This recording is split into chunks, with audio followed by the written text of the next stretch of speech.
సువార్త ప్రకటనయను వెర్రితనము చేత నమ్మువారిని రక్షించుట దేవుని దయపూర్వక సంకల్పమాయెను. మొదటి కొరింథీయులకు రాసిన పత్రిక 1వ అధ్యాయం 21వ వచనం.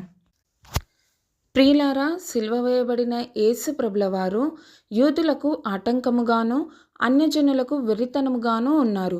కాబట్టి ఆయనను గూర్చిన వార్త అన్యజనులకు వెర్రితనమే. అందుకే ఈ లోకం తనకున్న జ్ఞానంతో ఆ యేసును ఎరుగలేకపోవచ్చున్నది. దేవుని వెర్రితనమే మానవుల జ్ఞానం కంటే గొప్పది అయినప్పుడు ఆయన జ్ఞానం ఇంకా ఎంత గొప్పది. ఈ లోక జ్ఞానం అంతా అజ్ఞానమైనది.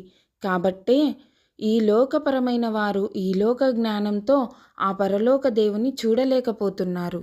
ఆయనను కనుగొని ఆయనను నమ్మువారిని రక్షించడమే ఆయన సంకల్పం.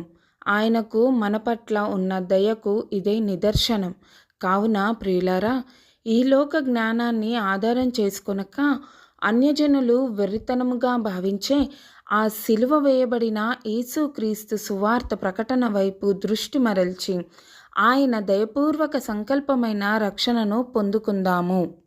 ప్రియులారా, మీరు ఒకవేళ ఆయన రక్షణ పొందుకున్నవారైతే ఆయన చిత్తమైన సువార్త ప్రకటనకు నీ వంతు భారాన్ని నీవు నెరవేర్చడానికి నీ అడుగులు మొదలుపెట్టు.